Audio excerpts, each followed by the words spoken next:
Film की शुरुआत होती है एक स्पेसशिप को दिखाने से। स्पेसशिप के अंदर जो पूरी रिसर्च टीम है वो सारे पैसेंजर्स मुसाफिर 90 साल के बाद अपनी नींद से जागेंगे। इस स्पेसशिप का मिशन ये था कि वो इस पूरे टीम को जमीन जैसे दूसरे प्लेनेट पर पहुंचाए, जिसमें उसे अभी भी 90 साल का सफर तय करना है। अब इतने लंबे सफर के दौरान इंसानों की उम्र न बढ़े, इसलिए पूरी टीम को अलग अलग खास किस्म की मशीन्स में रखा गया था, जिन्हें स्लीपिंग चेम्बर्स कहा जाता है, जिनमें सब इंसान लंबी नींद में सोए हुए थे। इन मशीन्स का काम ये था कि वो इंसानों के जिस्म को 90 साल तक महफूज करके रखेंगी। उनकी नींद भी तब ही खुलेगी जब वो दूसरे प्लेनेट पर पहुंच जाएंगी। वो आगे बढ़ ही रही थी कि तभी सामने कई सारे एस्ट्रॉइड्स आ जाते हैं, यानी चट्टानों के टूटे हुए टुकड़े जो अब स्पेसशिप को टकरा जाते हैं। पर ये स्पेसशिप काफी एडवांस्ड मजबूत थी। एस्ट्रॉइड्स के टकराने से इसका रिपेयरिंग सिस्टम एक्टिवेट हो जाता है, जिससे हालांकि स्पेसशिप में कुछ खराबियां तो हुई, लेकिन वो खुद को बिल्कुल ठीक कर देती है। ऐसा होने से शिप बंद हुई और अगले ही पल रिस्टार्ट हो जाती है। पर इस टक्कर की वजह से एक पैसेंजर के स्लीपिंग चेम्बर की लाइट ऑन हो गई। देखते ही देखते उसका चेम्बर खराब हो गया। उसके पूरे जिस्म से मशीन हटने लगी। स्पेसशिप अपना 30 साल का सफर कर चुकी थी और अब वो अपनी 30 साल की गहरी नींद से जाग जाता है। इसका नाम जिम था।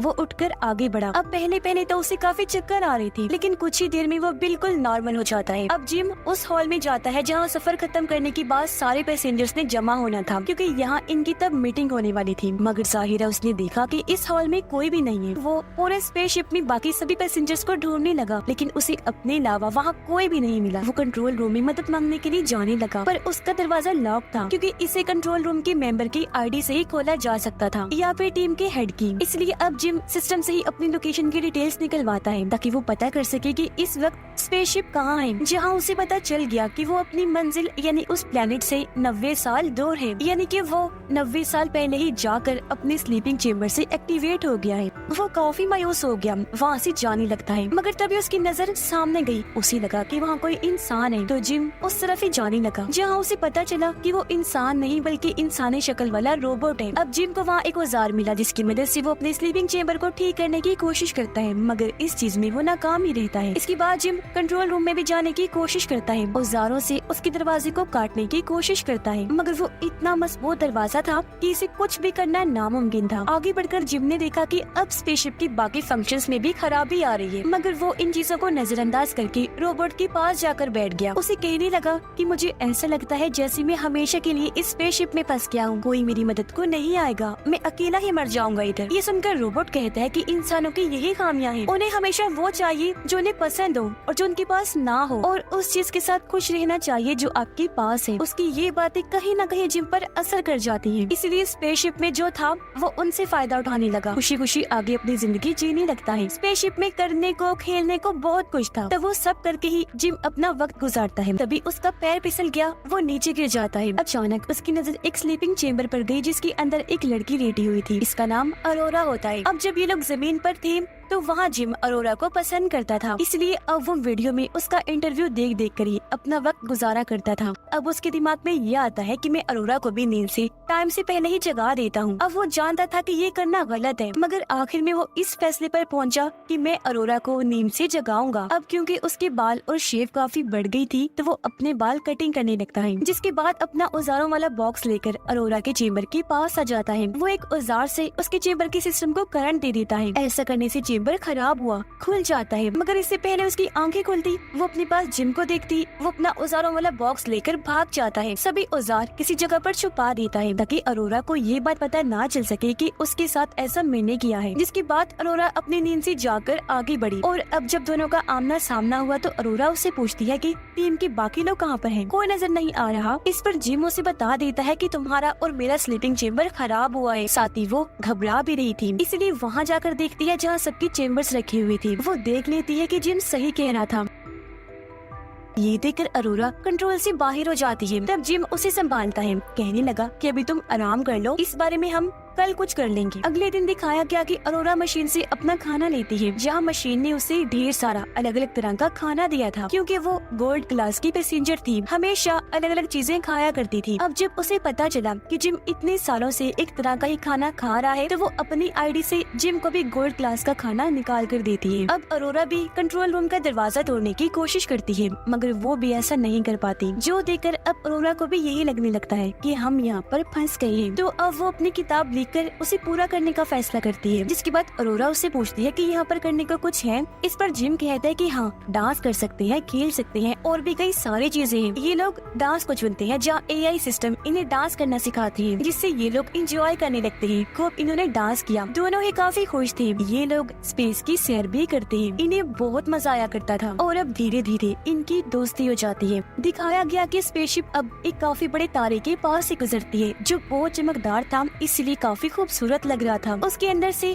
चिंगारियों जैसी आग निकलती है। अब अगले दिन अरोरा, जिम और रोबोट तीनों मिलकर अरोरा की बर्थडे मनाते हैं। यहाँ जिम उसे अंगूठी गिफ्ट करना चाहता था ताकि वो बता सके कि मैं तुम्हें पसंद करता हूँ, मगर बातों ही बातों में रोबोट के मुंह से ये निकल जाता है कि अरोरा, तुम्हें स्लीपिंग चेम्बर से जिम ने निकाला है, ना कि तुम्हारे चेम्बर में खराबी हुई थी। ये जानकर अरोरा काफी दुखी हो गई। वो बहुत ज्यादा रोने लगती है क्योंकि जिस पर उसने सबसे ज्यादा भरोसा किया उसने उसे धोखा दिया था। वो जिम से इतना नाराज हो गई कि बात करना ही छोड़ देती है। उसे इतना गुस्सा आ रहा था कि एक रात जब वो सो रहा था तो अरोरा उसके पास आकर मुक्कों से उसे बहुत मारती है, फिर जान से मारने वाली थी, लेकिन किसी तरह खुद पर काबू पा लेती है। जिसके अगले दिन जिम ये कबूल कर लेता है कि हाँ, मुझसे ये गलती हुई, मैंने ही तुम्हें स्लीपिंग चेम्बर से जगाया था, मुझे माफ कर देना, क्योंकि इसके अलावा मेरे पास और कोई चारा नहीं था। एक साल अकेली रहने की वजह से मैं जैसे पागल हो गया था, लेकिन अब भी अरोरा उसकी एक नहीं सुनती, उस पर ही काफी चिल्लाने लगती है। अगले दिन जब वो लिफ्ट में था तो अचानक खराबी होने की वजह से लिफ्ट बंद हो जाती है। वो रुक गई तो अब जिम बाहर नहीं जा सकता था, तो अब हाथों की मदद से जैसी तैसी लिफ्ट को खोलकर वो बाहर आने लगता है। दूसरी तरफ जब अरोरा भी मशीन से खाना लेने जाती है तो मशीन में भी खराबी आ गई थी, क्योंकि वो बहुत सारा खाना अरोरा के ऊपर फेंक देती है। ये देख दोनों को कुछ समझ नहीं आ रही थी कि आखिर ये हो क्या रहा है। वो इस बारे में सोच रहे थे कि तभी इन्हें किसी इंसान की आवाज आई। ये जब चेक करने आगे बढ़े तो देखते हैं कि इनकी टीम का हेड भी अपनी स्लीपिंग चेम्बर से जाग गया है। हेड को भी खराबी का पता चल गया था, इसीलिए वो अपनी आईडी से कंट्रोल रूम का दरवाजा खोलकर अंदर जाता है ताकि चेक कर सके कि और कौन कौन सी खराबियां हैं, मगर उसे कुछ भी पता नहीं चल पाता। तो ये लोग फैसला करते हैं कि स्पेसशिप में होने वाली खराबियों को हम खुद ही चेक करेंगे। तीनों जब आगे बढ़े तो इन पर एक रोबोट गिर जाता है, मगर वो जमीन पर गिरकर टूट गया था। ये देखकर हेड बताता है कि ये 15वां रोबोट है जो खराब होकर टूट गया है। अब हेड अरोरा की स्लीपिंग चेम्बर को जाकर चेक करता है। उसे पता चल गया था कि इसे जिम ने खराब करके खोला है। हेड उसे कुछ भी नहीं कहता, क्योंकि उसे भी इस बात का पता था कि एक साल इंसान वाकई अकेला रहकर पागल हो सकता है। अब अचानक ही हेड की तबीयत खराब होने लगी। वो जब अपने कमरे में आया तो देखता है कि मेरे मुंह से खून आ रहा है। अब एक रात स्पेसशिप की लाइट अपने आप ही चली जाती है, जिस वजह से इस जगह की ग्रेविटी पूरी तरह से बंद हो गई थी। ग्रेविटी यानी जो किसी चीज या इंसान को जमीन पर रोके रखती है, और अब ऐसा होने से ये लोग हवा में उड़ने लगते हैं। अरोरा जो पूल में थी, लाइट बंद होने की वजह से एक काफी बड़े पानी के बबल में आकर फंस गई थी। वो बाहर नहीं निकल सकती थी, तो अंदर रहकर उसका दम घुटने लगा। उसकी हालत खराब होने लगी थी, पर इससे पहले उसकी जान चली जाती। स्पेसशिप रीस्टार्ट हो जाती है क्योंकि बिजली वापस आ गई थी। ऐसा होते ही अरोरा भी पुल से बाहर आ गई और जिम जो उड़ रहा था वापस अपने बेड पर आ जाता है। जिसके बाद ये तीनों खराबियां AI सिस्टम में देखने लगते हैं। ये पता चला कि शिप में तो बहुत सारे मसले हैं। अब ये लोग पावर सप्लाई वाले एरिया में आए थे जहाँ बिजली की पूरी स्टोरेज थी, पर यहाँ आकर हेड बेहोश हो जाता है। अब उसके जिस्म को जब पूरा स्कैन किया गया तो पता चला कि हेड को तो 612 बीमारियां हैं, जिस वजह से धीरे धीरे उसके टिश्यूज खत्म हो रहे हैं, यानी कुछ ही टाइम में वो मर जाएगा। अपने बारे में ये सब जानकर हेड बहुत ज्यादा दुखी हो गया। वो इन दोनों को अपने पास बिठाकर कहता है कि मेरी बात सुनो, मेरे बाद एक दूसरे का ख्याल रखना और प्यार से रहना। वो इन्हें अपनी ID भी दे देता है ताकि ये यहाँ पर रुककर कुछ भी कर सके, और बस इसी के साथ उस बेचारी की मौत हो जाती है। उसकी लाश को वही छोड़कर अरोरा और जिम शिप की खराबियों को ठीक करने के लिए आगे बढ़े, मगर तभी अचानक एक ऐसी खराबी आई कि ये दोनों और आसपास की हर चीज हवा में उड़ जाती है। रोबोट में भी ऐसी गड़बड़ी आ गई कि वो खुद को ही नुकसान पहुंचा रहा।